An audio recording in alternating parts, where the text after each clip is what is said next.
Okay, it's Thursday and that means it's new bike day. Well, it does in the world of Trek anyway. They always seem to launch them on a Thursday. And this Thursday, it's the turn of this. This is the new Emonda, a bike which Trek has described as the fastest climbing bike ever.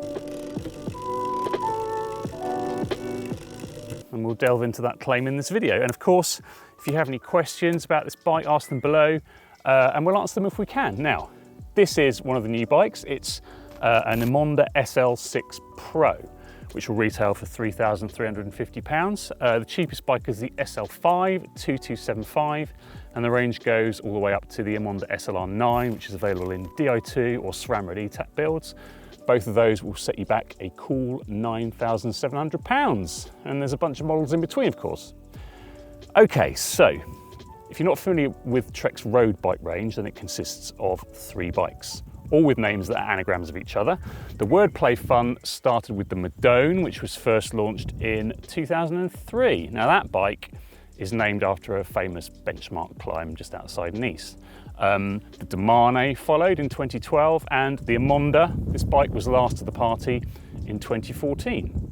Now, at the original point of the Emonda's launch, the delineation was simple. The Madone was the aero bike, and the Demane was the comfortable bike, and the Emonda was the light bike. Now things aren't quite as simple now because, in case you haven't noticed, everything needs to be aero.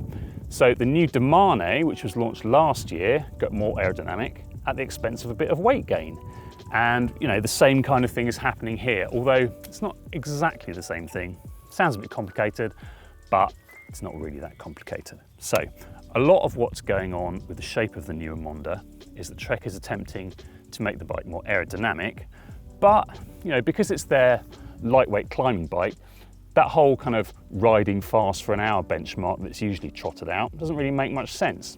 So instead of that, Trek has picked the climb of Alpe d'Huez. Now, the benchmark test used during the development of this bike is a notional 70 kilo rider putting out 350 watts, up to 21 famous hairpins. The thinking is that if the bike is quicker on the climb, on that climb, then it'll also be quicker, you know, on a bunch of other climbs too.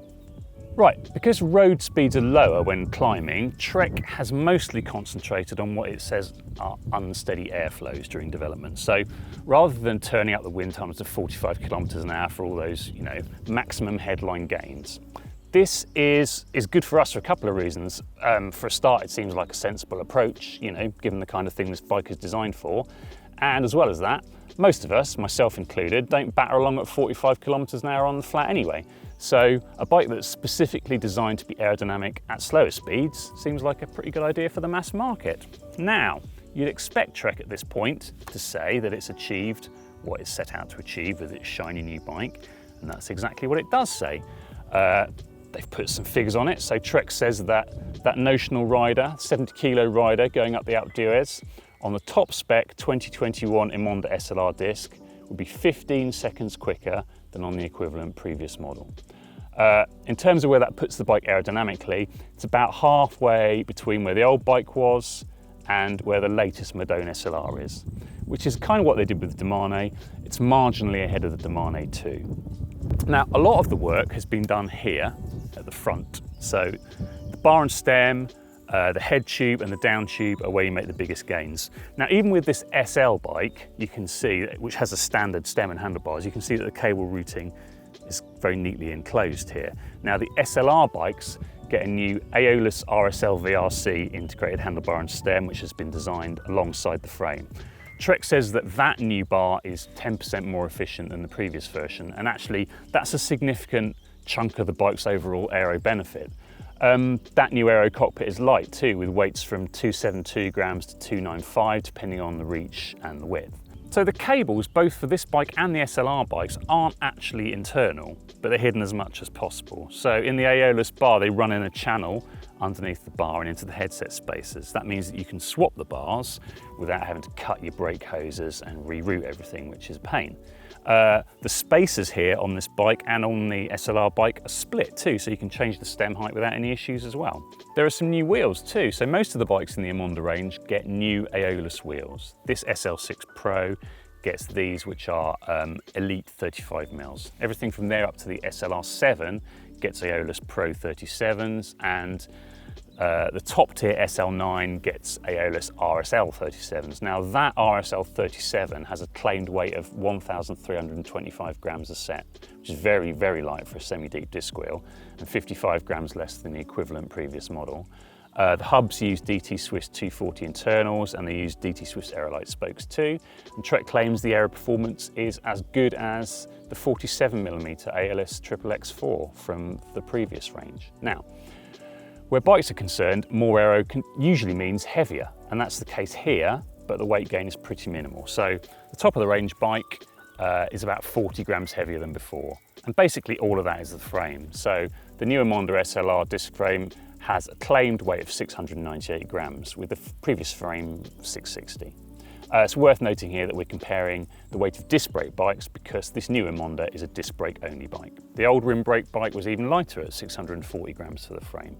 And for everyone that's going to moan about the bike industry forcing disc brakes onto riders, the reality is that the previous bike was available in both disc and rim, and everyone bought the disc one. So Trek says it's just responding to consumer demand rather than trying to force your hand. Right, let's delve inside of here. Now, in order to keep the weight down as much as possible, and Trek set themselves a target of 700 grams for this frame, they developed a new material which they have named OCLV 800. It takes over from OCLV 700 as the company's top tier material, and from a structural perspective it is 30% stronger. Now Trek says that the development cycle has taken about 2 years and about 250 test frames.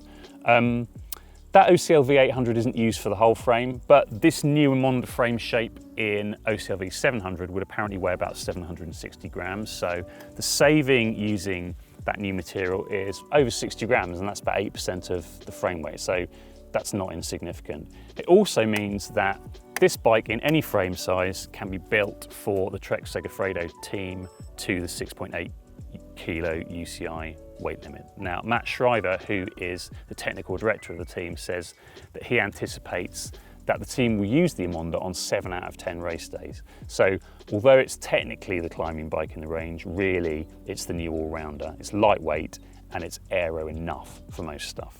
The Emonda has followed the Madone in terms of its geometry. So previously, Trek's top-end bikes were available in 2 fits. There was an H1 or an H2, with H1 being the more aggressive of the 2.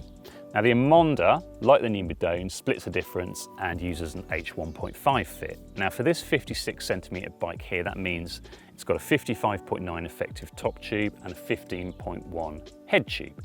The head tube angle here is 73.5 and the seat tube 73.3.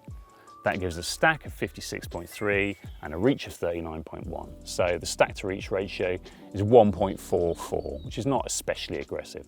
Each of these figures is exactly the same as the Madones, and it's the geometry that the Trek Segafredo team are using. They're not on custom bikes. Now, with the Demane launch last year, Trek also moved away from gender-specific models, and again here, the company says that the geometry of the Emonda is suitable for any rider, regardless of gender. Now, this SL6 bike has a frame that is identical in terms of geometry and tube profiles to the SLR, but it uses a heavier and less expensive composite. It's quite a bit heavier actually, with the claim weight of this frame 1142 grams and 380 grams for the fork. The SLR fork's 365 grams. There's a few more details to note with the bike. Unlike a lot of other brands, Trek hasn't opted here for drop seat stays on the Emonda. Now it says that there are aerodynamic benefits to doing that, but structurally it makes things more difficult, and it wouldn't have been able to hit the sub 700 gram target it had set itself for the SLR frame. The Emonda is optimized for a 25mm tyre, which is still what you'll find on most people's racing bikes. But there's room for 28mm tyres in here.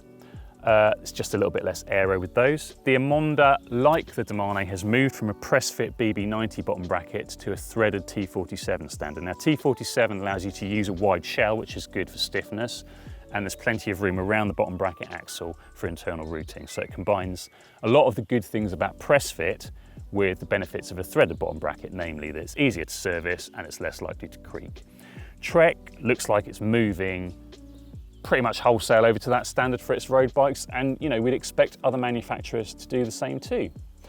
So there you go, that is the new Trek Emonda, which doesn't look a lot different from an old Madone really, does it? What do you think? Let us know in the comments below. The next step, of course, is to ride this thing. It's too small for me, but I'm off right now to drop it off with Stu. Hopefully by the time you're watching this, you'll also be able to read his first ride impressions on road.cc. We'll stick a link in the description below when they're ready. So thanks for watching, and don't forget to subscribe for more vids from us. Cheers.